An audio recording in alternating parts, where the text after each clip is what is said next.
The Go on the 12 News app, Facebook, and YouTube. Hey guys, it's Rachel here. Up first, today's talker. Should employers pay for their staff's education? Chipotle says yes, expanding its free tuition program to cover 78 degree programs at 5 schools, including the University of Arizona. So what do you think? Cast your vote right now at 12news.com/bullhorn or comment down below if you're watching on Facebook or YouTube. The results, minutes away. Hashtag most clicked. Here are the stories piquing everyone's interest right now.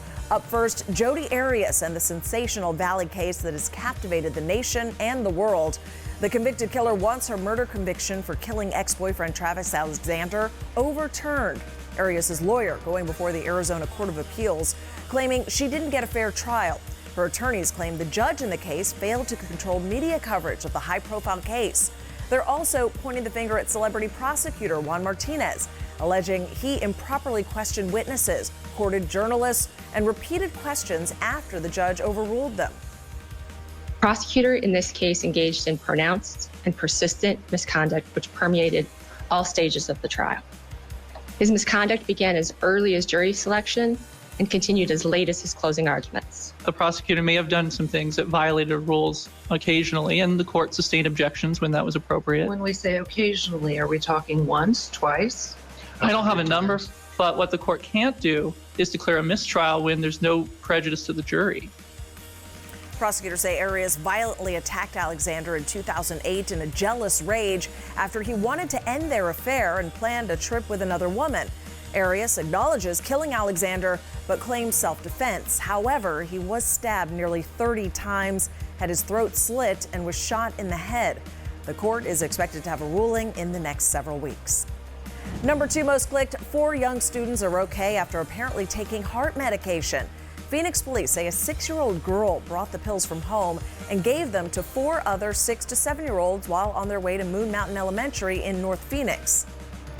U.S. flags are flying at half-staff at federal buildings across America in honor of Representative Elijah Cummings, the long-term House Democrat from Baltimore, passing away from complications from a long-standing health issue.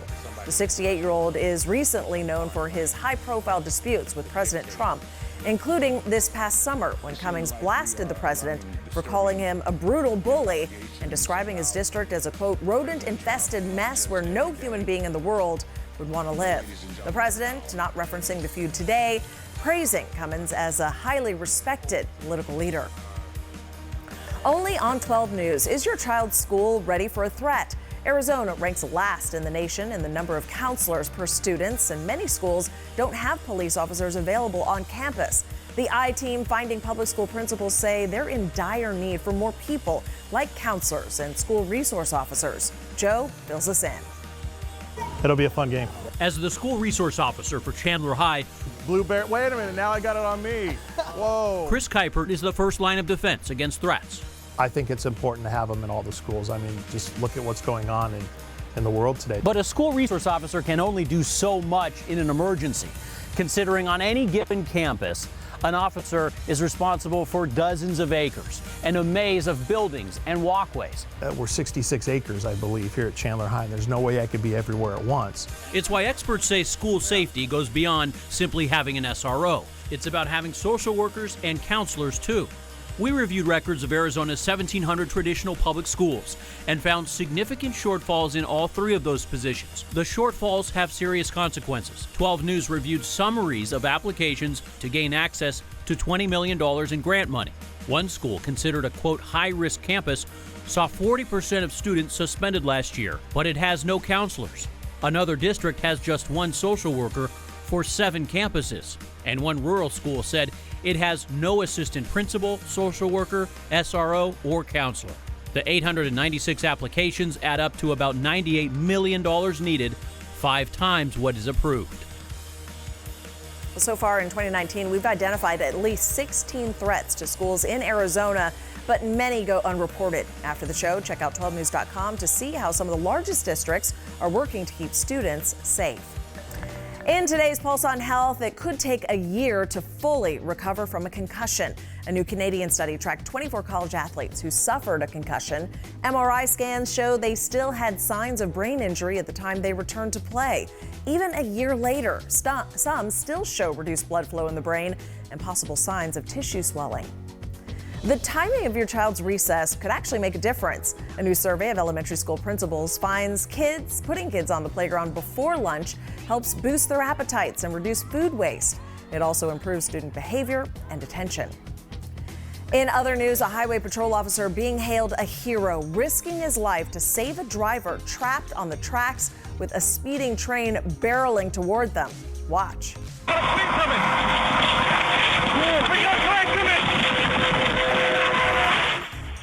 Trooper Ruben Correa finding the driver unconscious.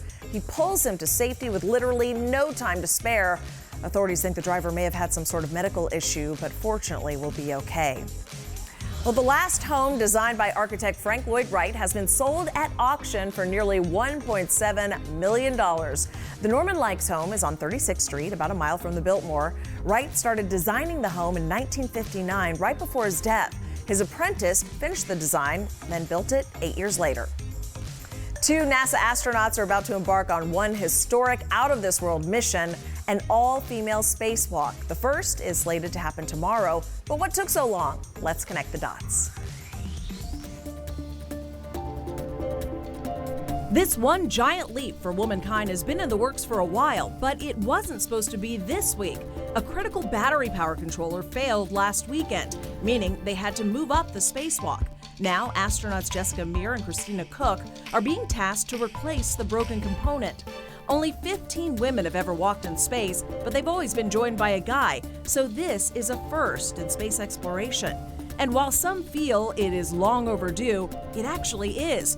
The all-female milestone was supposed to happen in March, but was rescheduled because of issues with spacesuits. And that's connecting the dots. Back here on Earth, we're experiencing a fall sizzler. KRYSTLE joining us with details in our Forecast 411. It's almost like you could hear the sun sizzling in this 12 News Weather Watcher photo snapped in Mesa. Above average temperatures is something the entire planet has in common because September 2019 tied for the record hottest, averaging 61 degrees globally. That ties with September 2015. We're talking 140 years of records. It's the 43rd September in a row and 417th month in a row with above average global temperatures. Well, if you need an extra dose of vitamin D, this 7-day forecast is for you. It features nothing but sunshine. The X factor today, it's going to be breezy. Winds gusting as high as 20 in the valley, but as much as 40 in the high country. That wind maker, though, is going to knock us out of above average territory back to the average of upper 80s in the day, but chilly temperatures as low as 59 Monday morning. In your daily juice, Netflix is battling back against new streaming services by doubling and tripling down on new content to keep us hooked. The streaming giant says it's reinvesting billions back into programming as new streaming services like Apple TV Plus and Disney Plus launch.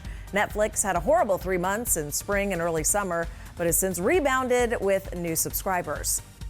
You can watch Friends on Netflix, at least for now. One of the stars of the show, Jennifer Aniston, is now a Guinness World Record holder. The famous friend joining Instagram with a picture of the cast earlier this week. Well, Guinness says Aniston now has the world record for fastest time to get 1 million followers on Instagram, reaching the milestone in only 5 hours, 16 minutes. Time now for A to Z 60, where we celebrate the people, places, and things that make the Valley awesome in just 60 seconds. If you love candy, there's a place you gotta check out. Colleen samples the Willy Wonka-inspired CANDYTOPIA. Welcome to CANDYTOPIA, where it's a world of pure imagination, and you can step into childhood dreams of Candyland and Willy Wonka's chocolate factory. This is an immersive experience, sensory overload. You walk through 10 different rooms with art made out of candy, with thousands of pieces used, with a lot of sugar too. But the detail, pretty impressive. Candy was really this incredible medium for me. When you think about it, there's so many choices, colors, textures, smells, shapes, sizes.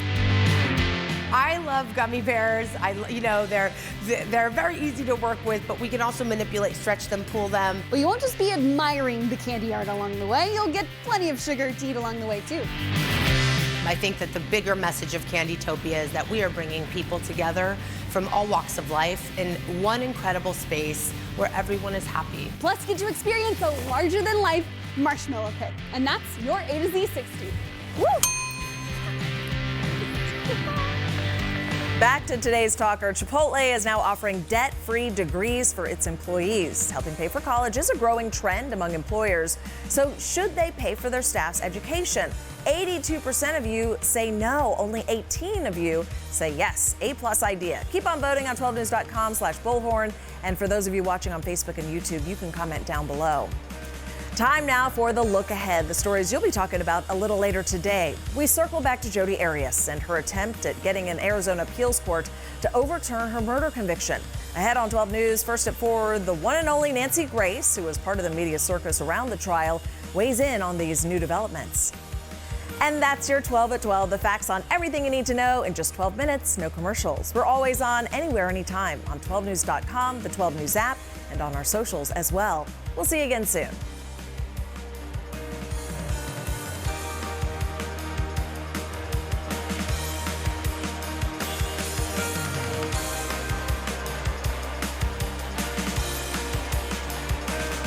Let's check in with Destry to see what's next on Arizona Midday.